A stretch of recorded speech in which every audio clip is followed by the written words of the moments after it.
आपका पसंदीदा YouTube channel India news viral Bihar Jharkhand आपके लिए लेकर आया है आपके क्षेत्र से जुड़ी दिन भर की टॉप 25 खबरें।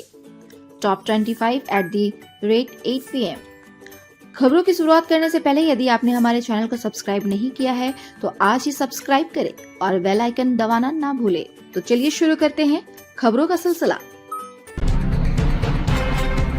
दिल्ली विधानसभा चुनाव के लिए कांग्रेस की आज यानी मंगलवार 24 दिसंबर को दूसरी सूची जारी हो सकती है। कांग्रेस केंद्रीय कार्य समिति की बैठक में 35 सीटों पर चर्चा हुई है। मुख्यमंत्री आतिशी के विरुद्ध कालकाजी से अलका लांबा चुनावी मैदान में उतर सकती हैं। छत्तीसगढ़ के बस्तर क्षेत्र में पिछले 18 दिनों से नक्सलियों ने बीजापुर, दंतेवाड़ा और सुकमा जिलों में कुल 10 लोगों की हत्या की है। इनमें 3 भाजपा कार्यकर्ता और 1 आंगनबाड़ी सहायिका शामिल हैं। इसके अलावा एक दिन पहले माओवादियों ने बीजापुर और दंतेवाड़ा जिलों में 4 लोगों की हत्या की। नक्सलियों ने सभी हत्याओं का आरोप पुलिस की मुखबरी पर लगाया है। छत्तीसगढ़ राज्य के गठन के बाद से नक्सलियों द्वारा कुल 1800 लोगों की हत्या की जा चुकी है, जिसमें सबसे अधिक घटनाएं बीजापुर में हुई हैं। अधिकांश ग्रामीणों को जन अदालत में मार दिया गया है। अब जल्द ही टेलीकॉम कंपनियां सिर्फ कॉलिंग के लिए रिचार्ज प्लान लॉन्च कर सकती हैं, जिससे स्मार्टफोन यूजर्स जो इंटरनेट का इस्तेमाल नहीं करते हैं अब उन्हें इंटरनेट वाला रिचार्ज प्लान लेना नहीं पड़ेगा। टेलीकॉम कंपनी द्वारा सिर्फ कॉलिंग रिचार्ज प्लान लॉन्च करने से केवल बातचीत करने वाले यूजर्स को काफी फायदा हो सकता है।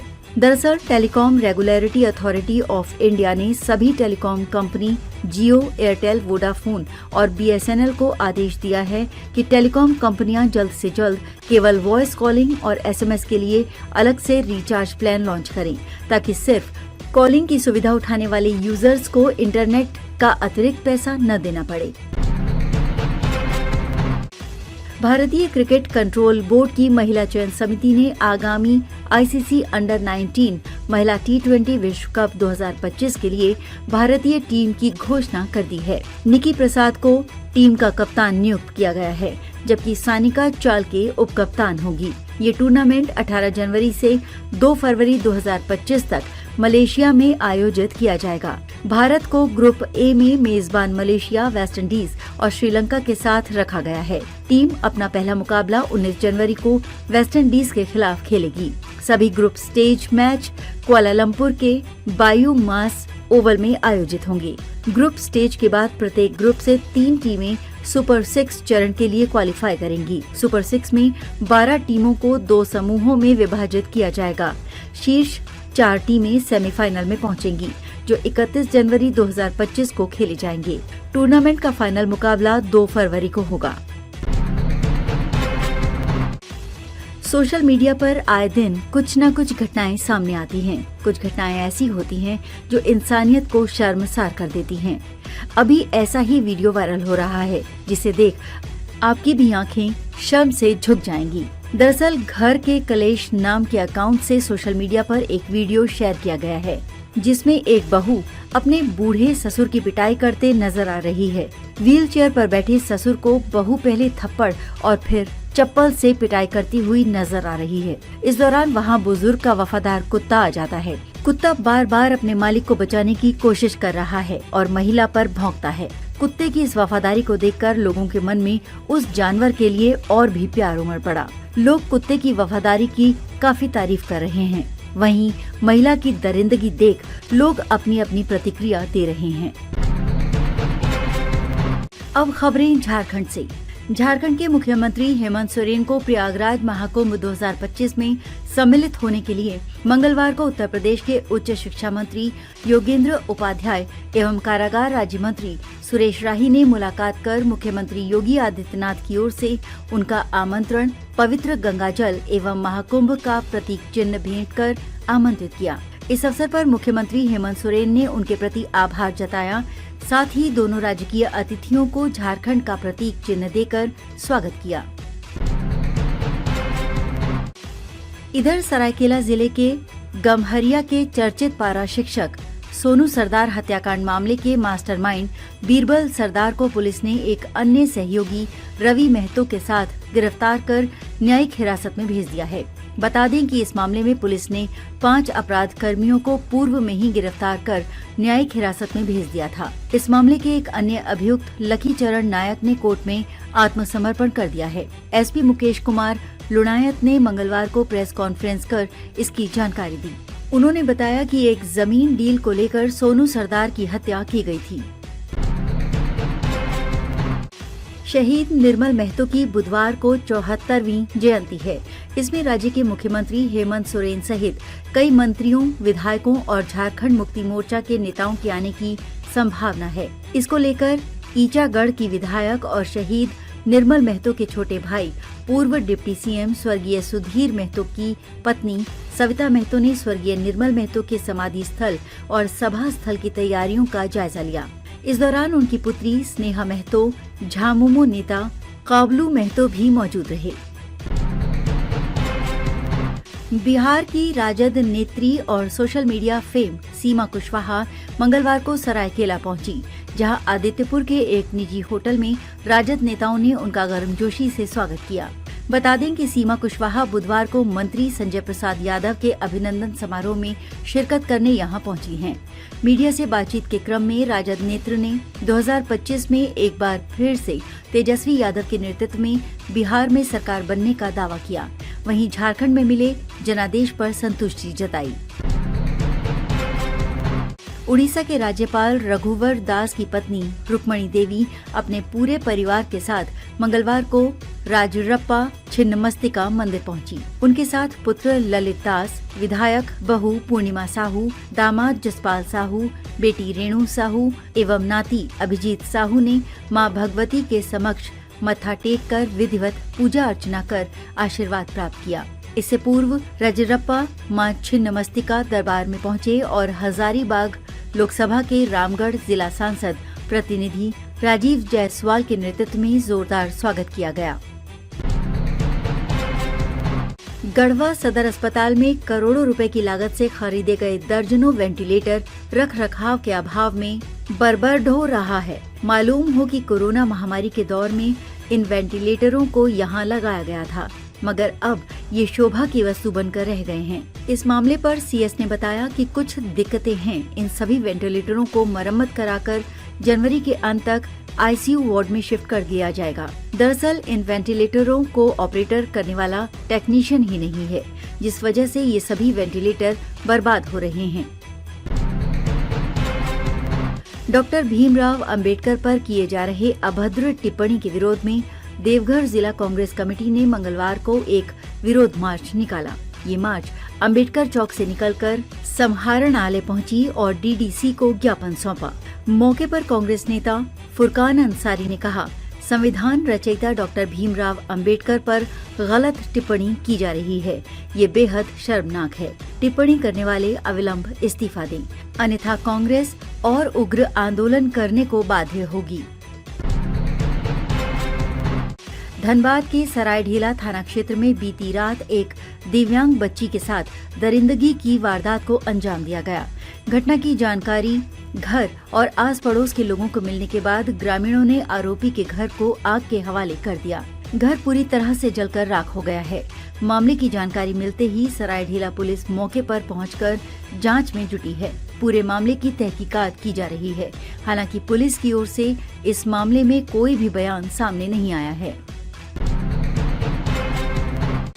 जामताड़ा जिले के ग्राम पंचायत सुपायडीह में पेसा दिवस के अवसर पर एक दिवसीय कार्यशाला आयोजित की गई। कार्यशाला का उद्देश्य पंचायत स्तर पर वित्तीय योजनाओं और उनके सही क्रियान्वयन के बारे में जागरूकता बढ़ाना था। इसमें पंचायत की मुखिया स्टेनशीला हैम्ब्रम, उप मुखिया असीमा खातून, पंचायत सचिव दीपक कुमार बादल और अन्य ग्रामवासी शामिल हुए। इसमें पंचायतों में वित्तीय प्रबंधन, बजट निर्माण और सरकारी योजनाओं के सही उपयोग पर चर्चा की गई।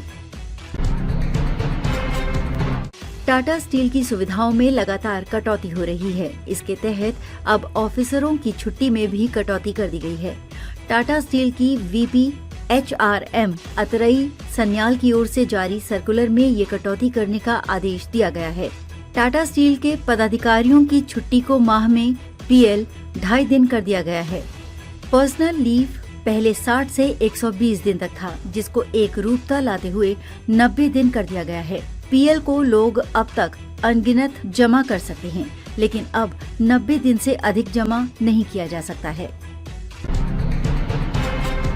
अब खबरें बिहार की। बीपीएससी की 70वीं प्रारंभिक परीक्षा में गड़बड़ी के विरोध में पटना के गर्दनीबाग थाना क्षेत्र स्थित सरकारी अस्पताल में आंदोलन ने उग्र रूप ले लिया। प्रदर्शनकारियों ने अस्पताल में जमकर तोड़फोड़ की और उपस्थित डॉक्टरों व नर्सों से दुर्व्यवहार किया। घटना के दौरान आंदोलन में शामिल 3 अभ्यर्थियों की तबीयत खराब हो गई थी, जिसके बाद प्रदर्शनकारी जबरन डॉक्टरों और नर्सों को बाहर ले जाने की कोशिश कर रहे थे। इसी बीच सीएस सीमा कुमारी के साथ भी बदसलूकी की गई। प्राप्त जानकारी के अनुसार उपद्रवियों ने अस्पताल की खिड़कियां और पर्दे उखाड़ दिए। घटना की सूचना मिलते ही गर्दनीबाग थाना पुलिस मौके पर पहुंची, लेकिन तब तक सभी उपद्रवी भाग चुके थे। केंद्रीय मंत्री ललन सिंह ने मंगलवार को नेता प्रतिपक्ष तेजस्वी यादव के खिलाफ जमकर भड़ास निकाली है। राजद नेता तेजस्वी द्वारा बिहार के मुख्यमंत्री नीतीश कुमार की शुरू हुई प्रगति यात्रा को अलविदा यात्रा कहने पर ललन सिंह ने इसे तेजस्वी का विधवा विलाप करार दिया। साथ ही पटना से दिल्ली रवाना होने के पहले हवाई अड्डे पर उन्होंने कांग्रेस द्वारा भीमराव अंबेडकर के मुद्दे पर किए जा रहे प्रदर्शन और बयानबाजी तथा सीएम नीतीश की प्रगति यात्रा को लेकर बड़ा बयान दिया था। खबर बिहार के भागलपुर से है, जहां बाल्टी चौक कारखाना के समीप एक गोदाम में भीषण आग लग गई। आग की भयावहता का अंदाजा इसी से लगाया जा सकता है कि दूर से ही आग की ऊंची ऊंची लपटें दिखाई दे रही थीं। शहर के बीचों बीच लगे इस आग से पूरे शहर में अफरा तफरी मच गई। सूचना मिलते ही दमकल की कई गाड़ियां मौके पर पहुंच आग पर काबू करने के प्रयास में जुट गई हैं। फिलहाल आग पर काबू करने का प्रयास जारी है। उसके बाद ही नुकसान का आंकलन किया जा सकेगा। बिहार के वैशाली के शिक्षा विभाग ने अपने एक पुरुष टीचर को मैटरनिटी लीव दे दिया और शिक्षक अपने मैटरनिटी लीव पर हफ्ते दिन तक स्कूल से गायब रहे। खबर लीक होने के बाद विभाग अब डैमेज कंट्रोल में जुटा है। महुआ के हसनपुर उच्च माध्यमिक मध्य विद्यालय में तैनात पुरुष शिक्षक की इस करतूत का राज सरकारी पोर्टल और पोर्टल पर टीचरों की छुट्टी से संबंधित डेटा से हुआ है। बिहार के किशनगंज जिले के बहादुरगंज प्रखंड अंतर्गत चुनीमारी वार्ड नंबर 5 में आग लगने से करीब 2 लाख का धान जलकर राख हो गया। मालूम हो कि खालिद हुसैन नामक किसान ने लगभग 15 बीघा खेत से धान काटकर खलिहान में रखा था। बीती रात खलिहान में रखे धान में आग लग गई, जिससे 2 लाख का धान स्वाहा हो गया। किसान खालिद हुसैन ने गाँव के ही एक व्यक्ति पर शक जताया है। भारत सरकार ने पटना विश्वविद्यालय को बड़ी सौगात दी है। केंद्रीय मानव संसाधन मंत्रालय ने 100 करोड़ की राशि की स्वीकृति दी है। उच्च शिक्षा विभाग ने पीएम उषा योजना के तहत इसकी स्वीकृति दी है। पीयू को काफी समय से इस राशि का इंतजार था। पीयू के आवेदन के बाद बिहार सरकार की तरफ से प्रस्ताव भेजे गए थे। मालूम हो कि NIRF रैंकिंग इंफ्रास्ट्रक्चर और रिसर्च के लिए ये राशि स्वीकृत की गई है। कई राज्यों की तुलना में पीयू को सबसे बड़ा फायदा मिला है। बिहार के डिप्टी सीएम सम्राट चौधरी ने अपने सोशल मीडिया पर इसकी जानकारी साझा की है। बिहार के गोपालगंज जिले के सदर प्रखंड स्थित बेतिया राज की लगभग 17.94 एकड़ जमीन की बंदोबस्ती डाक प्रक्रिया के माध्यम से की जाएगी। इस संबंध में जिला राजस्व शाखा द्वारा सूचना जारी की गई है। 3 जनवरी को ये प्रक्रिया सदर अंचल के रामपुर, टेंगराही और भोजुली गांव में जमीन के लिए आयोजित की जाएगी। जिला राजस्व शाखा के अनुसार पटना हाई कोर्ट के आदेश पर ये बंदोबस्ती की जा रही है। इसके तहत राजस्व परिषद बिहार पटना के अध्यक्ष, सह सदस्य और प्रतिपाल अधिकरण की अध्यक्षता में हुए बैठक में दिए गए निर्देशों के तहत ये कार्रवाई करने का निर्णय लिया गया है। शिक्षा का अधिकार अधिनियम के मानकों को पूरा न करने वाले बिहार के 4,915 निजी स्कूलों की मान्यता रद्द कर दी जाएगी। इन स्कूलों पर शिक्षा मंत्रालय ने कार्रवाई का आदेश दिया है। साथ ही राज्य शिक्षा विभाग को कार्रवाई पूरी करने के बाद रिपोर्ट सौंपने को कहा गया है। इसके तहत इन स्कूलों का U-DAS कोड भी रद्द कर दिया जाएगा। शिक्षा मंत्रालय की U-DAS+ 2023-24 रिपोर्ट से इन स्कूलों की पहचान की गई है। RTE अधिनियम लागू होने के समय इन स्कूलों को U-प्लस पर पंजीकरण की स्वीकृति दी गई थी। इन्हें 3 साल के भीतर अधिनियम के मानदंडों को पूरा करने का निर्देश दिया गया था। निर्धारित समय बीतने के बाद भी न तो इन स्कूलों ने मानदंड पूरे किए, न ही इन पर कोई कार्रवाई हुई। गया रेलवे स्टेशन के पास मे आई हेल्प यू सेंटर का उद्घाटन मंगलवार को SSP आशीष भारती ने किया। इस केंद्र का उद्देश्य यात्रियों और आम जनता को त्वरित सहायता और सुरक्षा प्रदान करना है। उद्घाटन के मौके पर कई पुलिस अधिकारी एवं स्थानीय लोग मौजूद थे। इस अवसर पर वरीय पुलिस अधीक्षक आशीष भारती ने कहा कि ये केंद्र यात्रियों की सुरक्षा और सुविधा को ध्यान में रखते हुए स्थापित किया गया है। इस केंद्र पर पुलिसकर्मी 24 घंटे उपलब्ध रहेंगे और किसी भी प्रकार की सहायता के लिए तत्पर रहेंगे। बीहटा एयरपोर्ट के रनवे विस्तार को लेकर जिला प्रशासन जल्द ही बड़ा फैसला करेगा। एयरपोर्ट प्रशासन ने रनवे विस्तार के लिए 173 एकड़ भूमि की मांग की थी, जिसकी जांच रिपोर्ट ADM राजस्व की अध्यक्षता में गठित टीम ने तैयार कर सरकार को भेज दी है। अधिकारियों का कहना है कि इस पर अगले 15 दिनों में निर्णय हो सकता है। मालूम हो कि 15 नवंबर को ADM राजस्व अनिल कुमार की अध्यक्षता वाली 6 सदस्यीय टीम ने स्थल का निरीक्षण के बाद रिपोर्ट तैयार की है। आज के लिए बस इतना ही। कल फिर हम हाजिर होंगे आपके क्षेत्र के टॉप 25 खबरों के साथ, ठीक रात के 8 बजे। तब तक बने रहिए हमारे साथ। अपने सुझाव और प्रतिक्रिया कमेंट बॉक्स में जरूर दें।